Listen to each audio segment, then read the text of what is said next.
behalf of the International Society for Quality of Life Studies for joining this webinar titled Selective Higher Education and Students' Wellbeing, featuring Dr. Sarah Fleche.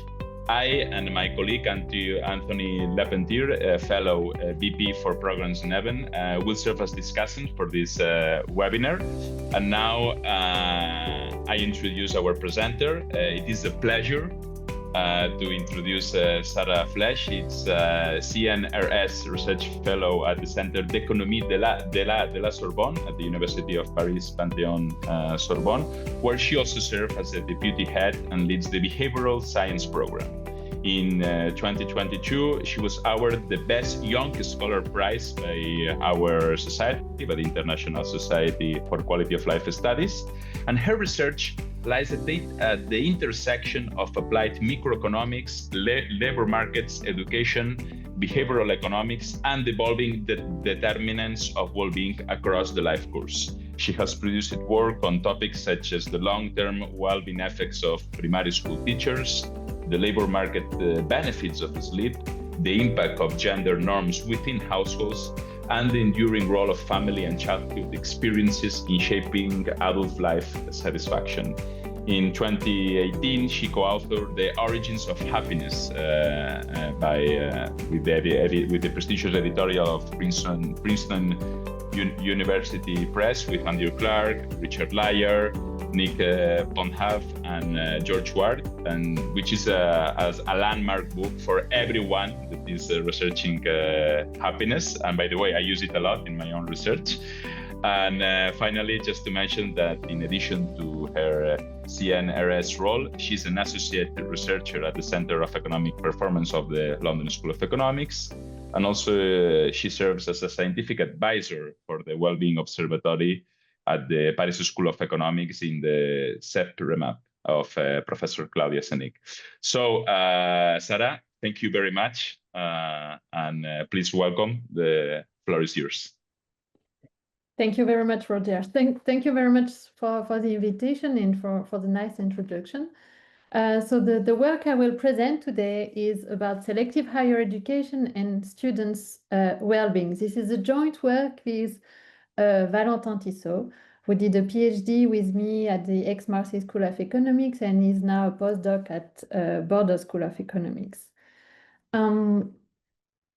So the main idea is the following. So we know that selective tracks are highly attractive to students and their family, and there have been already a quite large literature showing that indeed attending those tracks, selective tracks, can benefit a lot when we go on the labor market, because students who attended selective tracks, they tend to have higher earnings, they are more likely to have a master's degree and to have better labor market outcomes in general. And there have been in the literature and by policymakers a lot of experiments trying to increase the access to these selective tracks for students, and in particular for students from low socioeconomic backgrounds, trying to provide them with vouchers or some financial helps to increase their access to this type of selective tracks, with the idea that if they manage to attend these selective tracks, they will be better off. But the question we are asking here in this project is, are students who attend selective tracks are really better off in all outcomes? Meaning that it might be that they have better outcomes on the labor market, they have better earnings, better educational outcomes, but when you go to this type of tracks, to this type of selective tracks, you also face a lot of pressure, greater academic pressure. You also face more competition, more stress, and this could have negative effects on your mental health. And perhaps these effects are heterogeneous across people. Maybe some students are better to face this type of pressure and this type of stress, but it could be very costly for other students. So the question that we are asking here is, okay, is there somehow a trade-off when we attend this type of selective tracks between having higher economic returns, but also perhaps lower mental health or lower well-being that can have long-term psychological costs, perhaps for the rest of the life, okay? And this trade-off might not be the same across different type of students. And in particular, is this trade-off the same for people from low socioeconomic backgrounds? So to do this, so this is what we do in this paper. We try to assess the effect of attending selective tracks on a different set of outcomes. And in particular, we try to assess the effect of attending selective tracks on students' well-being. So to our knowledge, this is the first trying to do that, not only looking at labor market outcomes, but also looking at students' well-being and students' behavior when they are in this type of selective tracks. And of course, to be able to do this, we need two things. We need causal identification, and to do that, we need to be able to compare students who are similar enough, and between those who are in selective tracks and those who are not in selective tracks, okay? Because of course, on average, students who go to selective tracks, they are not the same as students who go to non-selective tracks. So we want to be able to compare students who are similar enough, but by chance or randomly have been allocated to either selective track or non-selective tracks. And of course, another important component that we need in order to look at the effect of selective tracks on students' well-being is to be able to measure these students' well-being in both selective tracks and non-selective tracks. So we need data on this.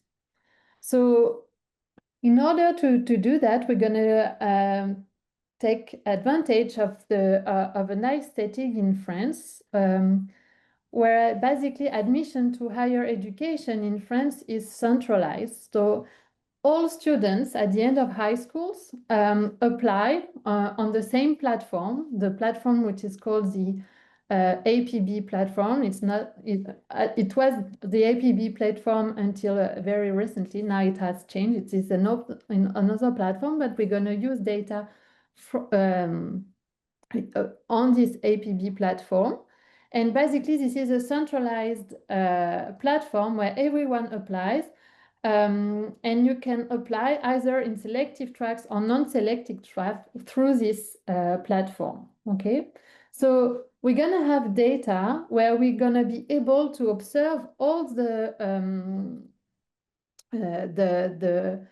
choice that have been made by students, all the applications they have done, either selective tracks and non-selective tracks, and then we're going to observe whether they have been admitted to those tracks. And basically what we are going to be able to do is to compare those that have been admitted to, for instance, selective tracks by a very short cutoff, so that and compare them with those that applied to selective track but were not admitted and ended up in non-selective tracks. So this is going to be a regression discontinuity design, as I was just explaining, comparing students just above the admission cutoff with those just below the admission cutoff, such that by doing that, we are kind of it's kind of reassuring in a sense that we are able to compare students that are hopefully similar enough in terms of characteristics. And to have information on their well-being, we are going to merge this information with a database that is called the Panel des Bacheliers, which has been released in France since 2014, which allow us to measure students' well-being when they enter higher education. So for those students that we observe in selective tracks and non-selective tracks, we're going to have information on their students, on their well-being in the first year of higher education, the second year, the third year, and so on, until the fifth year in the higher education system. So what do we find? So first, we find that indeed those that were admitted to selective tracks, they mostly go to selective tracks. So they have when they have been admitted, they are above the cutoff. Their probability to go to selective tracks is increasing by 94 percentage points. So this is quite a lot, which means that we have a very clear discontinuity, which is nice for our RDD design. And once we look at the effect in terms of well-being, so if we look first in the first year after admission, when they enter higher education, we find that those who have been attending selective tracks, on average, they report higher satisfaction. And this higher satisfaction is driven by higher satisfaction in different areas. In particular, they are more satisfied with the content of their studies, with the supervision they receive. They also show higher motivation and higher aspiration. But we also observe some adverse effects. So we also observe that they report having more difficulties keeping up with their studies. We also report higher health problems. So there are positive things. Overall, they are more satisfied with the study environment, more motivated, but at the same time, they also report more stress. And when we look at some heterogeneous effects, we do find that actually there is more positive effects for boys and for low socioeconomic students, which kind of supports this experiment that have been done so far, which try to improve access to selective tracks for low socioeconomic students. It seems that they benefit a lot from attending this type of selective tracks, also in terms of well-being. Now, because we are able to follow those students in the long term, up to 5 years after they have been in higher education, we can actually look at whether those well-being effects persist over time. And actually, what we find is that those effects in terms of well-being do persist. So those who have been attending selective tracks from the beginning of higher education, they do report higher well-being in the long term, 5 years after entering higher education. And when we look at the negative effect that we observed at the beginning, so higher stress related to the workload, higher mental health problems, higher health issues, we do not find this effect anymore. So it seems somehow that there is no long-term cost of attending these selective tracks, at least with the variable we are able to measure. And the fact that they do not report stress with the workload anymore could be a sign that they have acquired better skills in order to organize themselves, for instance, or to deal with the workload. And in terms of educational success, we do find that indeed those who attended selective tracks, they have higher chance to receive a master's degree, and they are less likely to drop out from the educational system. So overall, we find that there is some positive effects on students' well-being from attending selective tracks, and somehow these positive effects could explain the long-term benefits that these selective tracks give in terms of educational outcomes and labor market outcomes. So somehow our results shed some light on perhaps the mechanism that are going on to explain the fact that students from selective tracks, at the end, they have better educational outcomes and better labor market outcomes. So, of course, at the end, we finish the project, the paper, with a cost-benefit analysis because, of course, selective tracks are more expensive. So we try to kind of calibrate whether, okay, those students, they have better well-being, but how much does it cost to the society to provide higher well-being for those students?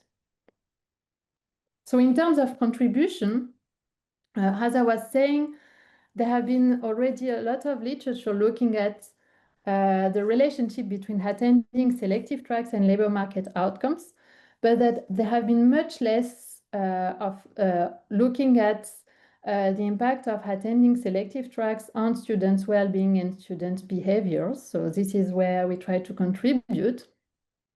There have been already a literature looking at overall the effect of attending high achieving environments and how it can be costly, it can be more stressful, it can have an effect on students' self-esteem.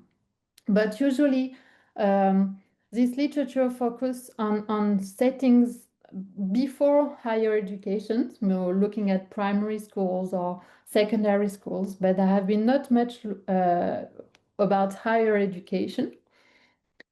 And for the French context specifically, there have been two reports recently, one by the Wellbeing Observatory, which shows that indeed students who attend selective tracks in France, they do report higher satisfaction, but they also report a lot of stress. But these two studies do not manage to have a causal identification. So this is where we also try to contribute to this literature. So to give you a bit of an idea about the French institutional background, so in France, at the end of high school, basically students can choose between two main paths. Either they choose to go to non-selective universities, which are like mostly public universities where there is almost no selection. And they can choose instead to go to selective tracks. So here we are going to focus for selective tracks on the classes préparatoires aux grandes écoles, which are specific programs in France, which are very selective. And basically the main idea is to train students when they go to this class préparatoire to go then to what we call the grande école, which are elite schools in France. So we are going to compare students who apply to these selective tracks with students who apply to these selective tracks but did not manage to get in and end up at the university. Okay. So of course there are other types of selective tracks in France, particular vocational selective tracks. So in the result I'm going to show you today, I'm not including them, but we can replicate all the results with these vocational selective tracks, and overall you can find the same results, that students are better off in those selective vocational tracks, but they also report more stress. So to describe a bit more these preparatory classes, so they are included in high school. The last 2 to 3 years, there is almost no tuition fees. They are mostly public, and you have different tracks. You can choose to go to either humanities or social science or science preparatory classes. The admission is very selective, and it is based on the academic performance in high school. So when students apply then they are ranked, their application is ranked based on their academic performance. And only those that are at the very top of the ranking manage to enter these selective tracks. And at the end of these selective tracks, students take competitive exams, and if they succeed, they can enter elite schools in French, like for instance the École Polytechnique or the École Normale Supérieure or some business schools, which are famous French elite schools. So how does it work, the application? So as I was saying, there is this centralized platform, the APB platform, which was open in France until 2017, where all candidates apply, either in selective tracks and non-selective tracks. Then each tracks, then they receive the application, then they rank this application based on mostly academic performance, but you can also have other consideration based on, for instance, the adequacy of the profile of the applicants with the track. Then the applicants receive, the applicants order their preferences, so where they want to go first, and then if they don't have this first choice, where they want to go after, and so on. Then they receive offer from the different tracks, and they can decide to either accept or reject the offer. Okay, so we're going to have the information on the universe of applications that have been made by the students from the admin data given by the French Ministry of Higher Education in 2014 precisely. And so we can know where they applied, the rank they receive, and basically whether they decided to go or not, where they have been admitted. And we are going to be able to merge this admin data with a survey that has been done also by the French Ministry of Education for about 23,000 high school graduates who finished high school in 2014. So we are in this survey data, we are going to observe those high school graduates when they enter higher education, and we're going to have information on their well-being and their behaviors in the first year of higher education, second year, third year, and so on. Okay, so at the end, if we merge these two data sets and we focus only on students who apply to CPGE, to selective tracks, we end up with 1,550 students. So this is going to be our sample to look at the effect of selective tracks on students' well-being. So here you have a first table which describes the socioeconomic characteristics of, first in the first column, of students who apply to selective tracks overall in France in 2014, the characteristic from the admin data. And you can compare them with the characteristics of students who apply to selective tracks and that we have in our survey. So, because you might be afraid that with only 1,500 students, we are having only a small proportion of students who apply to selective tracks, and they might be very different from the entire pool. But actually, when we look at the characteristics of the students that we observe with the characteristics of the universe of students who apply to selective tracks in 2014, overall, it seems that they have quite similar characteristics. So if you see, we have 46% of women, it was 48% in the admin data.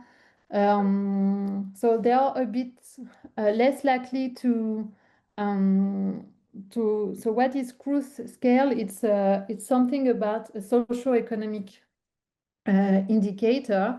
So they are overall a bit richer, those that we observe in our data, but overall we can think that they are quite similar. Now, of course, the second question you might have is, do we observe people below and above the cutoff? What does it mean? It means that we need to observe among these 1,500 students, people that were admitted to selective tracks and people that did not, that haven't been admitted to selective tracks. And this is the case. So we have people below and above this admission cutoff.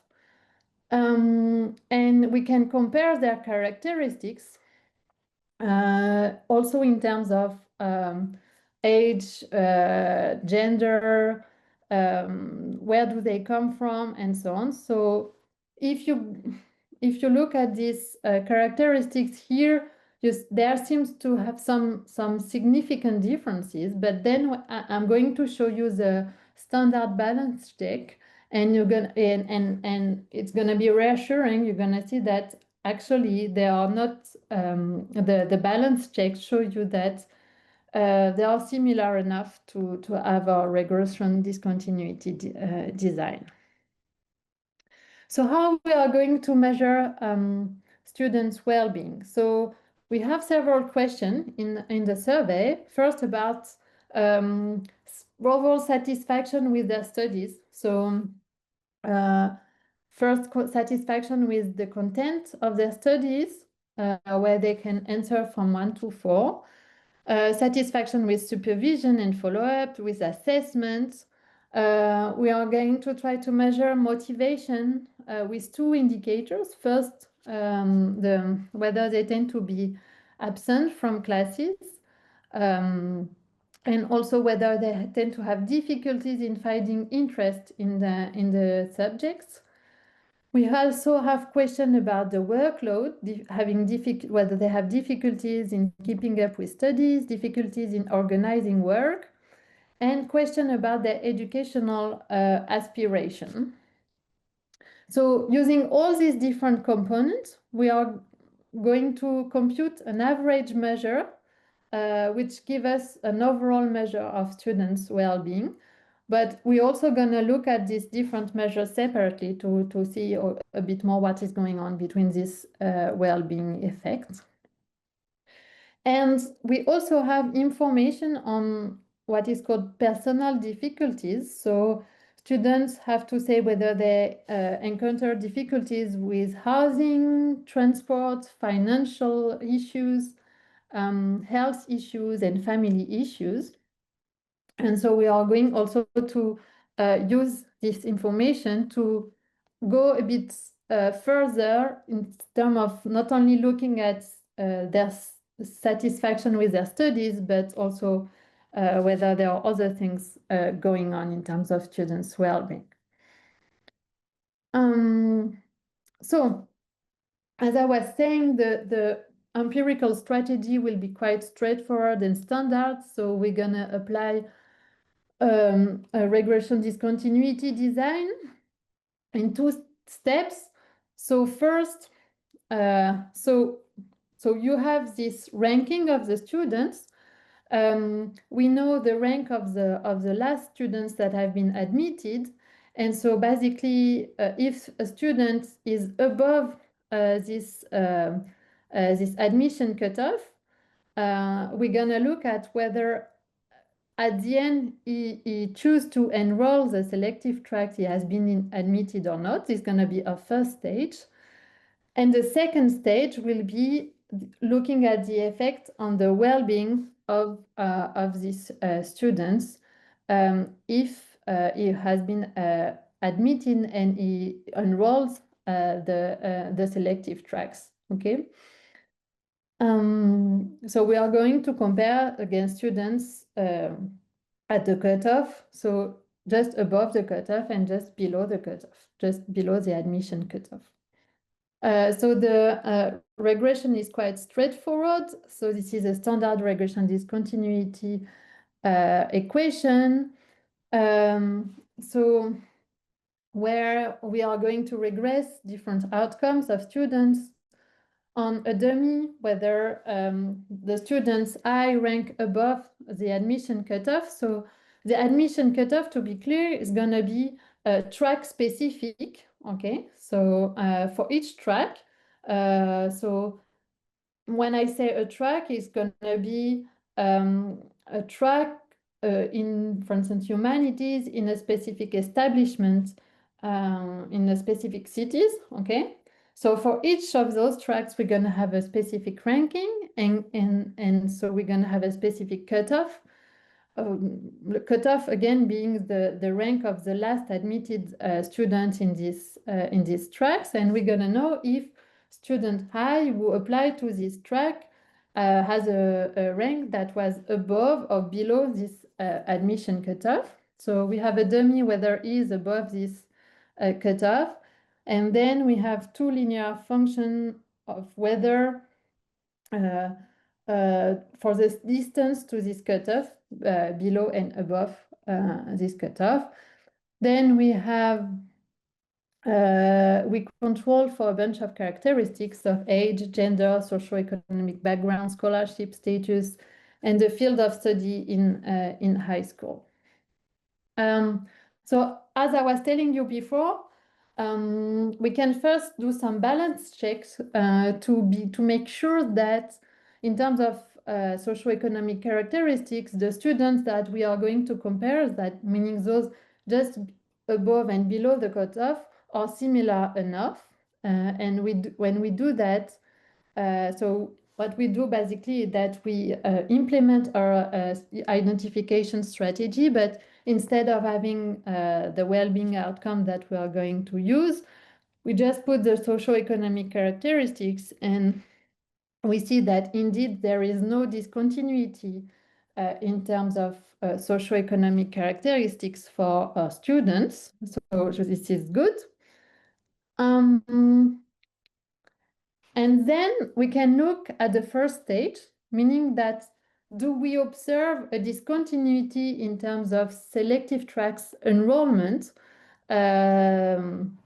just above and below the cutoff? And yes, indeed, we have a clear discontinuity. So if we look at the figure on the left with raw data, you see that indeed above the cutoff, so those who manage to be ranked with a rank that is above the rank of the last admitted students, on average, that they are very likely to enroll the selective track they have been admitted, while those who are below the cutoff, of course, they didn't get admitted. So, of course, they didn't go to these selective tracks, which is good. But of course, you can see that the probability to attend the selective tracks if you have been admitted is not 100%, because they might choose to go somewhere else or to do something else. But the probability to attend is very high. And then you can reproduce the same graph, but instead of having enrollment, you can take the aggregate measure of well-being.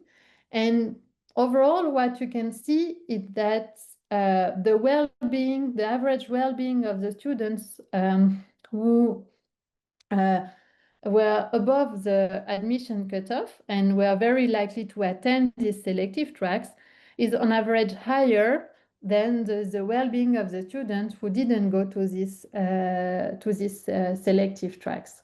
So if we look at the coefficients, so here we have different specification where we basically use weights in column 2, 3, and 4, but not in column 1, and we use different types of bandwidths, different types of polynomials.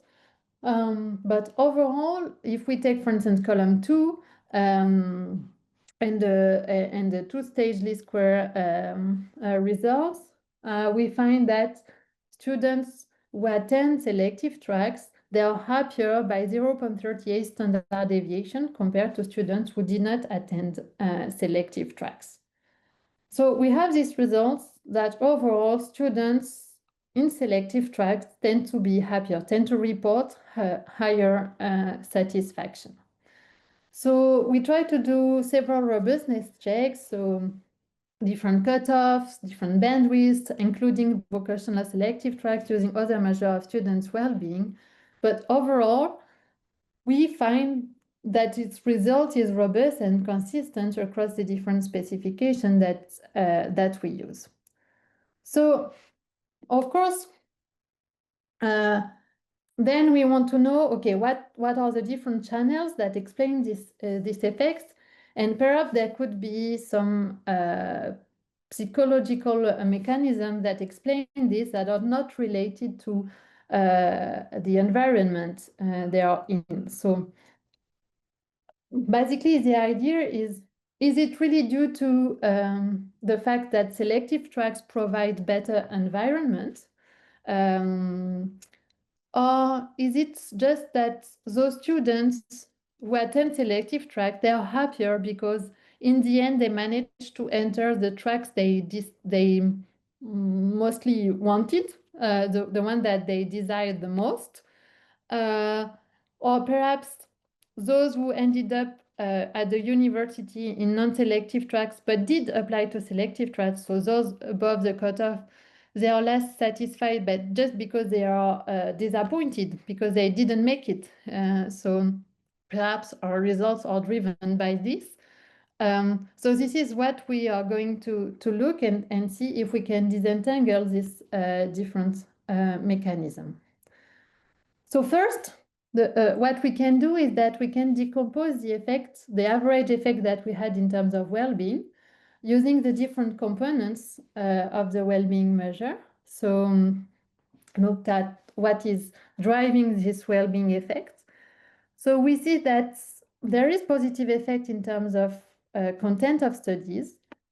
Students are more satisfied with the content of studies when they are in selective tracks, with supervision and follow-up, with assessments, which kind of makes sense because in France, students who are in selective tracks, they do have more frequent assessment when they are in selective tracks. They have smaller classes. So in terms of supervision and follow-up, they do receive more feedbacks from teachers in smaller classes. They are less likely to be absent from classes. But if we look at the workload, we also find that they do report higher difficulties in keeping up with studies, which is consistent with the fact that students in selective tracks, they have a heavier workload, they have more work to do on a daily basis. So this could increase the stress related to this workload. Now, if we look at the other dimension I was mentioning that we also have, we find different things. So first, in terms of housing difficulties, we do find that students in selective tracks, they tend to report higher difficulties with housing, which can be so this is quite interesting because actually what we find is that students who go to selective tracks, they usually go further away from their parents' place to attend these selective tracks, and this could explain why they have more difficulties in terms of housing than students who go to non-selective tracks. We do not find anything in terms of transport or financial difficulties, but we do find that they report higher health difficulties, higher health problems during the year, also when they attend selective tracks, which kind of makes sense if they report more stress. They have difficulties with the pressure and so on. So this could have some health impacts, which is also something to take into account when students attend this type of tracks. And there is they are less likely to report family issues. Now, another thing that we can try to do to understand what is driving these effects is to try to control for track characteristics, because as I was saying, selective tracks and non-selective tracks, they differ in terms of a lot of characteristics. So selective tracks, usually they have different types of students from high socioeconomic backgrounds. They have smaller classes. They tend to have better students on average. So what happens if we try to control for these different characteristics? Do we still find that once we control for the characteristics of the peers in the classroom, the number of students in the classroom, do we still find a positive effect in terms of well-being?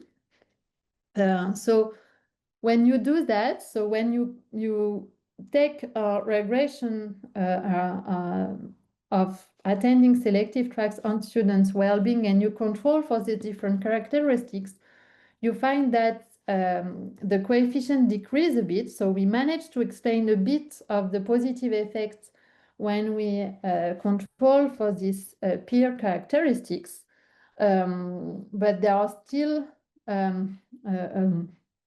some effect that remains. So I think one thing that could be nice is to continue controlling for other characteristics that we don't have for the moment, but we hope to have.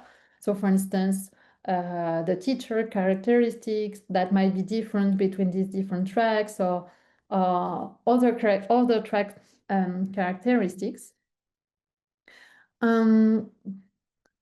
So overall, if we look at those results, it says somehow that at least part of this effect is driven by the environment.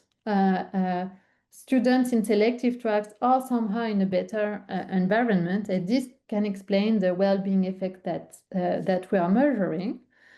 But if you remember, I was saying maybe there is also another mechanism that could explain these results, is just the fact that students who were below the cutoff, who didn't manage to be admitted to selective tracks, maybe it's just that they are disappointed because they didn't make it. So let's look at the well-being of those students. And what we do here is that we try to compare the well-being of the students who apply to CPG, to selective tracks but didn't make it, with the well-being of students who did not apply to selective tracks and ended up at the university.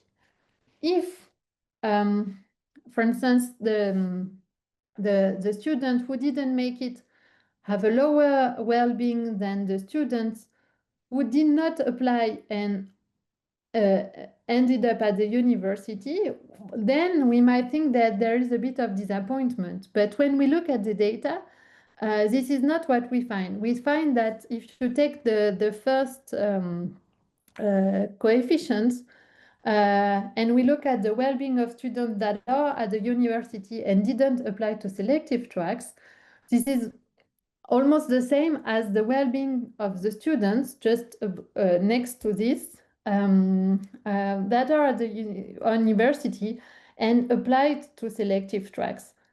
So there is no sign of disappointment from these students. Another thing that we can do is that we can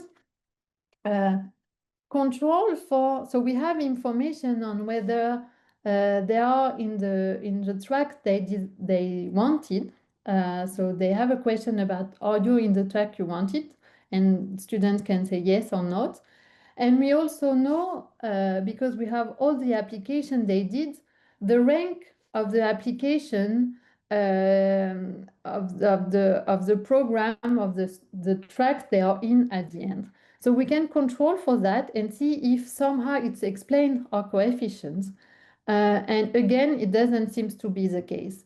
So overall, it seems that there is, I mean, it's not quite clear that there is a boost, a psychological boost, at least for the students who are in selective track, just due to the fact that they managed to enter these selective tracks and they are happier because they managed to get in. It seems that it's more related to the environment they are in, which makes them happier compared to students in non-selective tracks.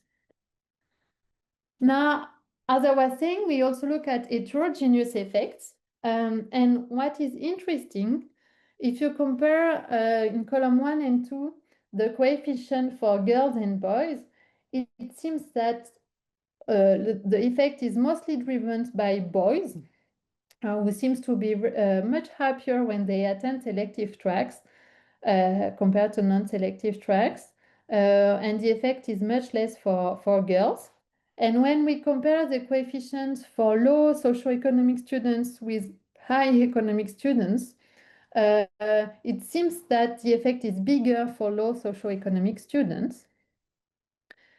Now, what is the bottom of the table, where you have bottom 25, 25 to 50, 50 to 75, and top 25? This is where we try to decompose the selective tracks based on their selectivity, because of course among the selective tracks, there are tracks who are very, very selective, where you have the very best students going and those who are a bit less selective. So we try to see if the effect differs depending on the selectivity of those tracks, and it doesn't seem to be the case. So you see that students in selective tracks who are not very selective, they are happier, and this is the same coefficient, roughly the same for students who are in the top selective tracks. We also try to decompose the effects based on the field of the selective tracks. So we first look at selective tracks in humanities and social sciences. And it seems that the effect is much bigger for students in this type of tracks. While if we look at the effect for a STEM field, the effect is less. We can also compare selective tracks in Paris, where with the effect of selective tracks in Paris with the effect of selective tracks in the rest of France. And what is interesting is that in Paris, there seems to be no effect of attending selective tracks on students' well-being, which is kind of interesting because here probably we are comparing students in selective tracks in Paris with students in non-selective tracks in Paris. And perhaps the difference in terms of environment is less clear than for the rest of France when we compare selective tracks and non-selective tracks. Then to finish, I want to show you different results on the long-term effect.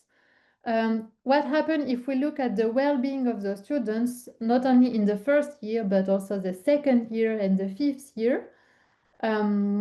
Overall, if you look at the coefficients on the well-being of the students, it's quite stable over time. So it means that this positive boost that they receive from attending selective tracks remain up to fifth year after entering higher education.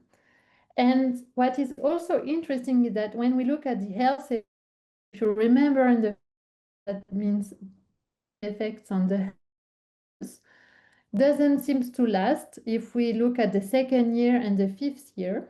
So at least this is good news. And in terms of educational outcomes, what happened for the students? So in the first column, we look at the effect in terms of dropouts. So whether those students who attend selective tracks, they are less likely to drop out. This seems to be the case, which is consistent with the fact that they have higher. And we can also look at whether they are more likely to have a master's degree.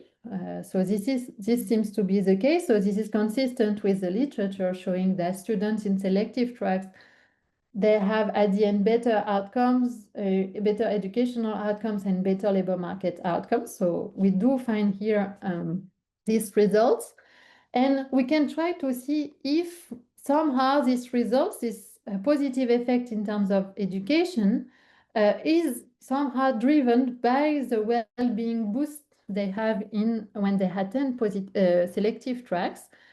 And so we control for instance, if you take column 4 and 5, if we control for the well-being they have in the first year when attending higher education, or the overall well-being they have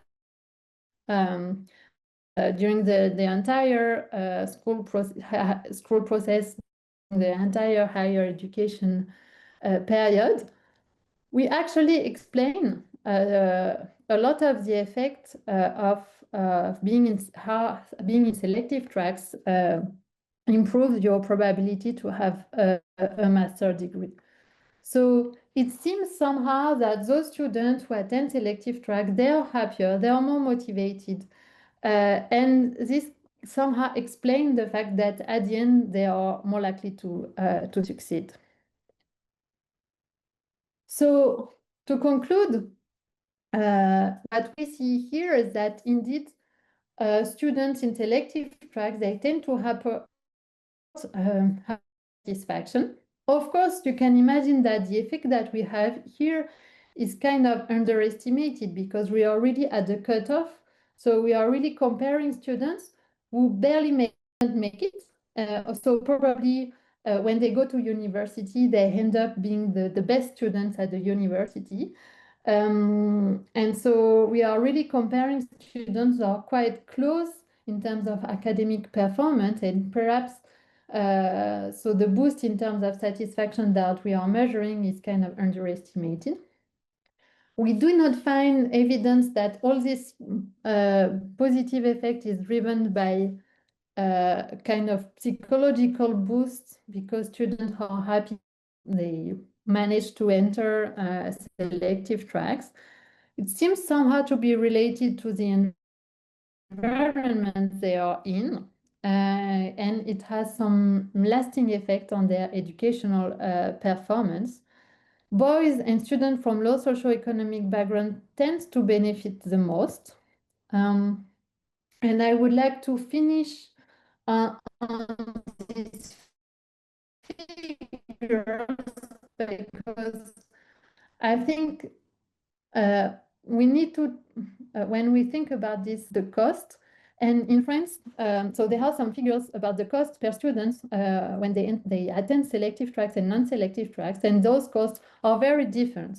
So in particular, the cost per students for students at the university, this is about 4,000 euros, while students in selective tracks in France, it costs about 14,000 euros. So overall, if you think about it, it would mean that to increase a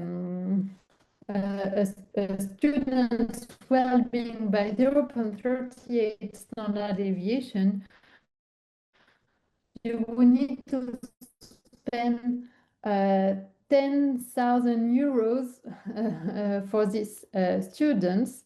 So you might think it might seem very expensive to increase these students' well-being to make sure that they attend selective tracks. So is it then is it a cost-effective policy? I don't know. I open the question. Thank you very much. Thank you, Sarah. I don't know if my video is working, if my sound's working. I wasn't there at the beginning, so I apologize for that again. So thank you very much, Sarah. Thank you. I'm gonna go fast because we have about 4 to 5 minutes for discussion. And also, Sarah, on your side, at the end, the connection was getting a little bit bad. So we'll see how we can handle the whole thing. So I've been talking to Milena on the side. She's in the train, so she can't ask herself the questions. But in the meantime, I will invite people to raise their hands if they have like a burning question. In the meantime, Sarah will read you one of the 3 questions of Milena, because one of them is about the context. And I think the context is important because not everybody knows about class prepa and all this system. So the question of Milena was about, is there any tendency of the best and brightest French students to go abroad for university rather than selecting into this selective track? So I think, yes, so some of them are going abroad. But I think a lot of very good students in France go to this class prepa selective tracks. This is kind of the main tracks for very good students in France, and to attend then this grande école and elite schools. So there are some students going abroad, but I think most of the good students go to these selective tracks. Okay. Thank you, Sarah. There are also 2 other questions from Milena. I will copy paste them so that you can see them after. There are more econometrics question. We have another question from Loris about trying to understand the mechanism. Is it possible to run a PCA to see which variable explain most of the variation, or maybe just to decompose a little bit more the effects, I assume? Yeah, so of course, I think there are other things we can do to try to understand what is going on. So far, the only thing that we do is to just use the aggregate and look at the aggregate and then run the regression with the outcome separately. But I guess, yeah, there are other things we could do to try to understand a bit what is causing what.